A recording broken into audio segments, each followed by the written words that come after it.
Driving television recently went to the Geneva Auto Show. So Zach, tell us what some of the highlights were. Well, first of all, Geneva is right on the edge of Lake Geneva in the French part of Switzerland, so they speak French there. And it really is a picturesque city right on the lake. But you know what, Lacey, if you want to go to Switzerland, save up. It's an expensive place. We went to McDonald's just to see how much some medium French fries would be. Guess how much? I don't know, a couple bucks. $5 for French fries. And that's all we bought because we're cheap.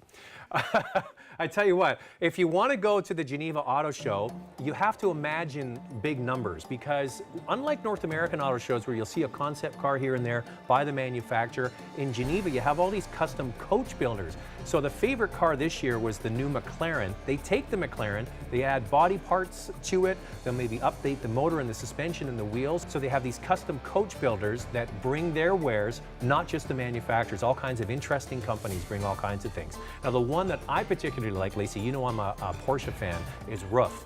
They take apart a car and they blow it up basically. They put a high performance engine, suspension, make it a real race ready car right from Roof's factory. And the one that caught our eye was the Cayman. And apparently they've only made a handful of these cars and you need lots of money, more than a medium fries to buy one of these.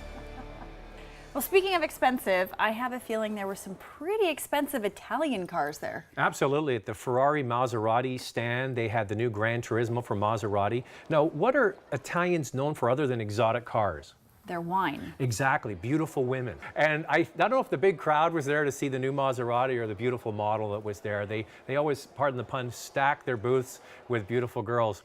The Aventador, Lacey, is an exotic car from Lamborghini, another Italian mark, but this car is called the Speedster, so it's got no roof and it's got no windshield. So your options are you can drive with those big goggles on, get bugs in your teeth, or maybe Lacey would be distracted with the Italian guy with the long flowing hair and the scarf, you know, waving in the wind. You know, Zach, those cars are really expensive and not a lot of people can afford them. So let's talk about something a little bit more attainable. Volkswagen. They're actually the biggest auto manufacturer over in Europe. What do they have going on? Well, obviously in Europe, they have a lot of cars that we don't get here in North America, some that we do. We were there with Thomas Tetzlaff from Volkswagen Canada, and he talked about all of the products they had on their beautiful display.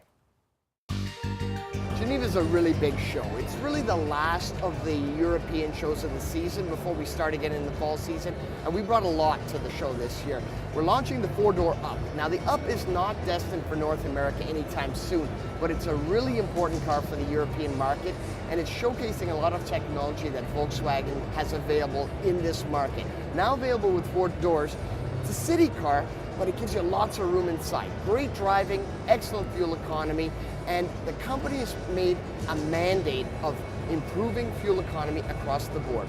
We're going to be spending billions of dollars in research between now and 2016 to ensure that all of the vehicles that we display are better every single year on fuel efficiency. They're lighter, they're stronger, more technologically advanced. And that's just one of the cars we brought. We also brought the GTI Golf Cabrio, debuting here in Geneva, and that's going to be something special. Again, something we've got a little twinkle in our eye about bringing that to North America.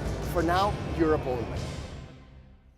Zach, I really like that little micro car, the Up. It's too bad we don't have that here in Canada. Yeah, and it comes in all different flavors. The thing is, Lacey, it qualified for the World Car of the Year, and it won. And it was announced recently at the New York Auto Show. Here's a truck that I wish we could get in North America, but we can't because a lot of the manufacturers, Ford, General Motors, and Chrysler, have abandoned mid and small pickup trucks. Check this one out.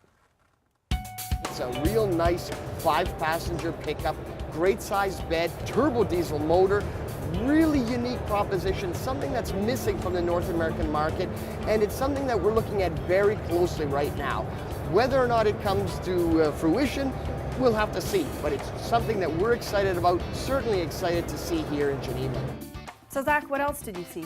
Well, here's a list of a whole bunch of other cars, some we might get, some we might not get in North America. This is a vehicle we will get in North America and is arriving shortly as the Porsche Boxster. It has the same interior as the new Carrera, the Panamera, and the Cayenne. Beautiful looking car, much more masculine.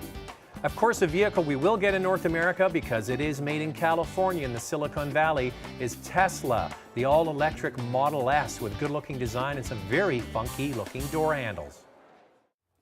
Well, Zach, it's pretty exciting to see a lot of the vehicles that aren't available here in North America and just see what the rest of the world has to offer. You know what I think? Because Switzerland's neutral territory, all the car manufacturers go, they show their cars, they buy a new Rolex, and then they get out of town. Well, next year I want to go.